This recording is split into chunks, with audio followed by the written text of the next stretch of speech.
Olha, a mentira é uma depravação.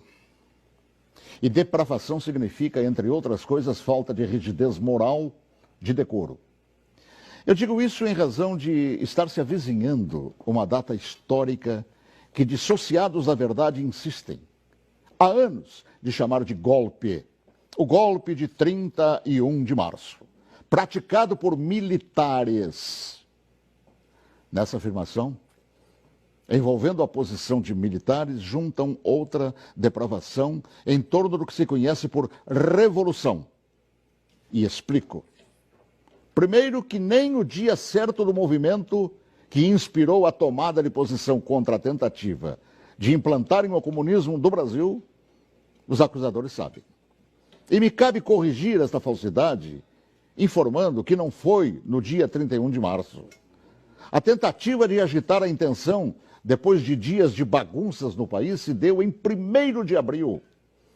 No dia 31 de março, num planejamento de agitação, João Goulart e Leonel Brizola deixaram Brasília e se dirigiram para Porto Alegre, iniciando a tentativa de golpe de esquerda.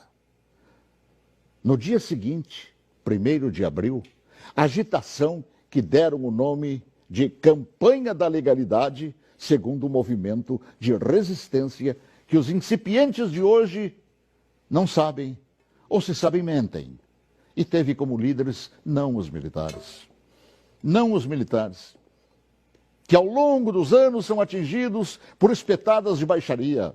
A liderança daquele movimento revolucionário pertenceu a civis que inspiraram o povo brasileiro a sair às ruas aos milhares em todas as capitais, em passeatas que ficaram conhecidas como Marcha da Família com Deus pela Liberdade. E os civis que promoveram e lideraram a revolução foram os governadores, civis, repito, do Paraná, Ney Braga, de Minas Gerais, Magalhães Pinto, da então Guanabara, Carlos Lacerda, do Rio Grande do Sul, Hildo Meneghetti, de São Paulo, Adhemar de Barros, de Santa Catarina, Celso Ramos, além dos jornalistas Roberto Marinho, do Globo, e Assis Chateaubriand, dos diários e emissoras associados, esta última empresa para a qual eu trabalhava.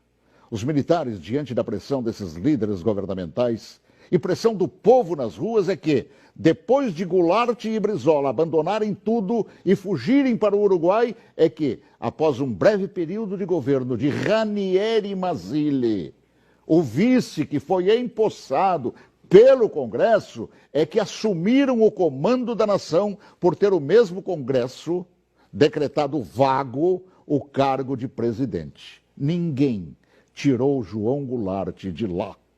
Ele é que fugiu. Eu ouvi fugir.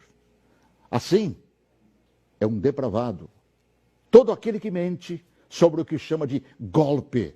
E que foram os militares que assim determinaram, pois golpe é o que queriam os sociopatas implantar.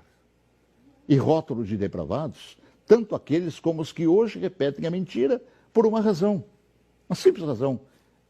Era eu, o locutor, que foi obrigado a entrar na marra no estúdio da Rádio Farroupilha naquele 1º de abril, conduzido por Goulart e por Brizola. Eu fui sequestrado e testemunha ocular da história, talvez, quem sabe, a última no Brasil, e ali ficado na cadeia de rádio chamada Cadeia da Legalidade. Eu fui nomeado oficialmente por Goulart e Brizola, lendo ofícios redigidos e patrulhados por um bando de agitadores. Eu acompanhei toda a história, também depois, através do tempo, e todos os seus capítulos não cabem aqui. Mas digo mais, todos os jornais brasileiros apoiaram os governadores civis, líderes daquele movimento, assim como apoiaram os militares depois que assumiram para botar ordem no país.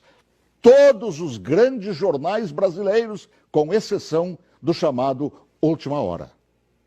E os militares, após assumirem e resgatarem a ordem atropelada pelo comunismo, transformaram o Brasil naquela época da 49ª economia do mundo, na 8ª economia do mundo. Assim, pela verdade dos fatos, que se honre neste fim de semana os 55 anos do movimento que evitou nos transformarem numa Venezuela de hoje, na qual o povo não conta nem com papel higiênico. Boa tarde, se Deus quiser, até logo mais, às 18h40, com espaço de ponto de vista. Olha que eu conheço inúmeras histórias suas, Paulo Martins, mas essa eu confesso que eu desconhecia. E essa é verdade, porque eu fui testemunho ocular de tudo. A gente que estuda jornalismo tantos anos ouve falar de diários associados. Jamais imaginei, Paulo, que você estava lá testemunhando tudo isso. Estava lá, no batente, cobrindo, inclusive, isso que hoje mentem por todo o Brasil.